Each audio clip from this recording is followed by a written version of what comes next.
Praise the Lord. எல்லாரும் கர்த்தருக்குள்ள சந்தோஷமா இருக்கீங்களா? நானும் கர்த்தருக்குள்ள ரொம்பவே சந்தோஷமா இருக்கேன். இன்று நாம் தியானிக்கும்படி தெரிந்து கொண்ட வசனம் 1 யோவான் 1ஆம் அதிகாரம் 5ஆம் வசனம்.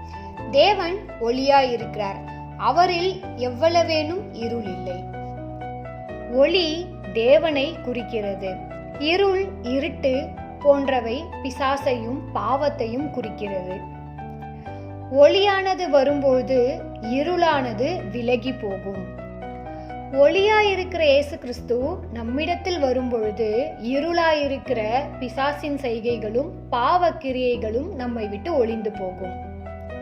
ஒளியானவர் நமக்குள் இருந்தாலும் இருளான காரியம் நமக்குள் இருக்கிறது என்று வேதம் கூறுகிறது.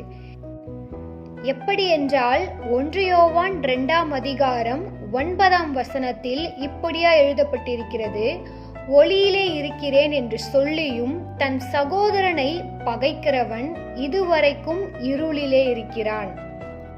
ஒளியாயிருக்கிற ஆண்டவராகிய இயேசு கிறிஸ்துவை தம்முடைய உள்ளத்தில் நாம் ஏற்றுக்கொண்டாலும் தம்முடைய சகோதரர்களை பகைக்கும் பொழுது நாம் இருளில் நடக்கிறவர்களாய் காணப்படுகிறோம். 1 யோவான் 2ஆம் அதிகாரம் 11ஆம் வசனத்தில் இப்படியா எழுதப்பட்டிருக்கிறது: தன் சகோதரனை பகைக்கிறவன் இருளிலே இருக்கிறான். 1 யோவான் 4ஆம் அதிகாரம் 20ஆம் வசனத்தில் இப்படியா எழுதப்பட்டிருக்கிறது: தேவனிடத்தில் அன்பு கூறுகிறேன் என்று ஒருவன் சொல்லியும் தன் சகோதரனை பகைத்தால் அவன் பொய்யன் என்று எழுதப்பட்டிருக்கிறது. தம்முடைய சகோதரர்களை நாம் பகைக்கும் பொழுது பொய் சொல்லுகிறவர்களாய் காணப்படுகிறோம், இருளில் நடக்கிறவர்களாய் காணப்படுகிறோம். தேவன் நாம் பாவிகளாய் இருந்தாலும் நம்மை பகைக்காமல் நேசித்தார் அல்லவா? அப்படியே நாமும் தம்முடைய சகோதரர்களை பகைக்காமல் நேசித்து ஒளியை தரித்து பிரகாசிக்க வேண்டும் என்பதே தேவனுடைய விருப்பமாயிருக்கிறது.